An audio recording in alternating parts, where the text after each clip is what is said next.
name is Tammy. I'm a writer and volunteer. I met Dave in 2010. We worked with Doctors at Our Calling, an organization meant to give resources and healthcare to the homeless in Dallas, Texas. I would routinely ride a van to a local tent city, and sometimes I would see another volunteer, Dave. Wayne, the driver, headed us over to the tent city. Next to me was Dave. This tent city, although known to us, police, and firefighters, was pretty unknown to average civilians. That specific day, our goal was to find one particular man who had been attacked and injured and provide him medical care. When we found the man, the doctor changed his bandage. They also told him how to take care of it. As the man took a swig of beer, the volunteer that was next to me in the van whispered, "He shouldn't be drinking beer." Dave had a distinguished air. I could easily see him as an executive, but he wasn't. Dave was also homeless. Dave was a police officer for most of his life and had an MBA too. That same day, the doctor noticed his coughing and asked him if he's tested for tuberculosis, a common illness in the homeless community. He hadn't. Dave said, "I sleep on a thin mat on a concrete floor at the shelter. Last night, the guy next to me urinated 3 inches from my face."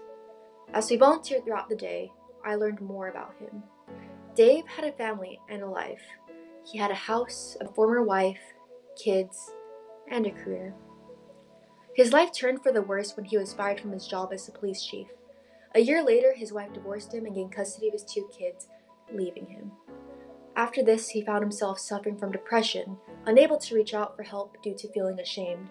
He ended up at a homeless shelter, The Bridge in Dallas, which was a large facility with lots of beds, but not enough for everyone that arrived. And so he ended up on the concrete floor. As I continued talking to him, he told me how he aspires to become a police chief again. I told him I'd help with his resume. He seemed hopeful about getting his wife and kids back once he gets back on his feet. In the next months, his health started to decline. He got diagnosed with lupus and diabetes. One day, I saw him in a wheelchair. "My legs stopped working," he said, as he shrugged. Sometime later, I got a call from the shelter's employee saying Dave had died on that cold concrete floor during the night. Dave didn't have to die.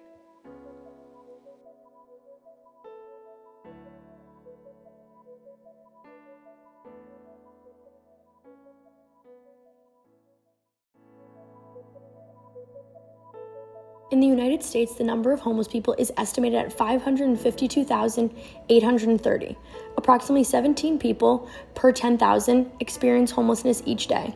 Of these individuals, roughly 13,000 die each year. Homelessness is a significant health risk for individuals, and as the data shows, having a roof over one's head becomes a matter of life and death. Currently in the U.S., there have been actions and reforms taken by the government to help mitigate the percentage of homeless people and provide health care to those who remain homeless. Homeless people are a vulnerable population, and the lack of health care that they receive leads to poorer health outcomes. In the U.S., the homeless population have significantly shorter life expectancies, which is 12 years shorter than the rest of the general population.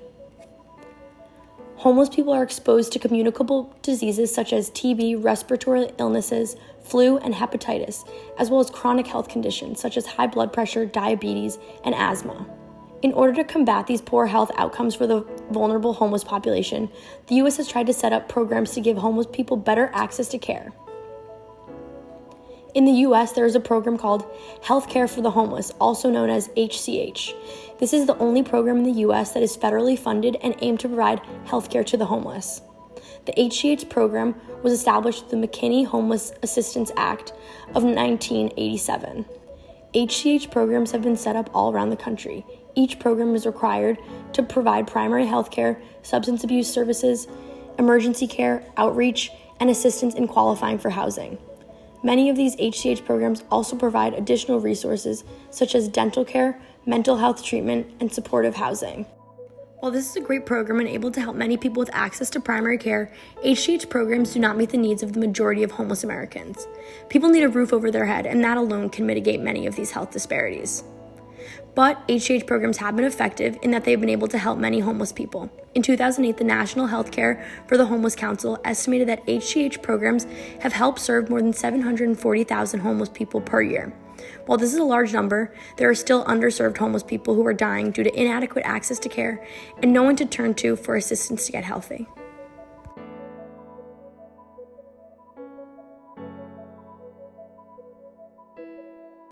In order to see how we can better serve the homeless population, it would be helpful if we were to look at what other countries have done for their population. Other countries have either integrated healthcare into their constitution or mandated laws that promote access to healthcare, even for the homeless population. For example, according to Article 68 of the Polish Constitution, everyone has the right to have access to healthcare. When looking at Greece, both Law 4368-2016 and JMD A3 ensure that uninsured and vulnerable social groups in Greece are granted the right of free access to public health. It is notable that legal and structural frameworks have been the first step in helping all populations, including the homeless population, access healthcare regardless of financial status. While these patterns are found in some countries, there are sometimes difficulties in providing these resources. This includes additional barriers set up to prevent vulnerable populations from accessing this care. Another step in expanding healthcare to the homeless population is by looking at the services already provided by general, specialized, governmental, and non-governmental services in the countries. Like the United States, most of the services and care provided for the homeless come from non-governmental organizations, or NGOs for short. Some examples of these include the Doctors of Hope Association, which runs and operates clinics and pharmacies in Poland. The homeless population counts on volunteer doctors and in charity pharmacies where free medicines are issued free of charge. In Greece, the Emphasis Foundation allows vulnerable social groups to access free medical exam packages tailored to the specific individual. While these efforts and many more are accessible to the homeless population, help prevent sickness, and treat the vulnerable populations, there is still a lack in follow-up care, something the United States should also consider for their general population. Poor health can contribute to homelessness, and homelessness can contribute to poor health. Existing health conditions can cause people to lose their jobs due to an illness or injury and need to take time off work and not be able to do their jobs to their full extent or properly. Homelessness can also cause one to develop new health concerns. Living on the streets or in homeless shelters forces people to live in close conditions exposed to various outdoor elements as well as exposed to communicable diseases and illnesses. It's also difficult for homeless individuals who experience addiction and or are healing from addiction or past illnesses to balance other needs like consistent food and shelter. Policies have been enacted to both provide resources for the homeless. However, there are also policies that limit homeless individuals from doing certain things like forming encampments. We need to recognize that housing is healthcare. No healthcare or healthcare treatment can cancel out the impacts of homelessness. Increasing follow-up care is one way we can improve homelessness health outcomes. However, we need policies and programs that help meet and address the needs of homeless individuals and create more affordable housing to achieve better health outcomes and to work to prevent and end homelessness. As mentioned before, we see all the shortcomings in what the United States has done to address healthcare for homeless people, and we need programs and policies to improve how people access care and resources. There are a variety of resources available in Austin and across the greater Texas area. While these resources are great, many are only a band-aid to the problems homeless individuals are experiencing. There are resources available for substance abuse, shelter, food, healthcare, child development, job services, and many more. There are shelters in Austin and across the greater Texas area available at Casa Marinella, Foundation for the Homeless, LifeWorks, the Safe Alliance, and Salvation Army. There are also shelter and additional services available in Austin and across the greater Texas area through Community Care, Austin Resource Center for the Homeless, also known as ARCH. ARCH offers many services related to case management, job placement, legal assistance, veteran services, mental health services, and healthcare through the community care clinic, as well as many other services through Austin's health department.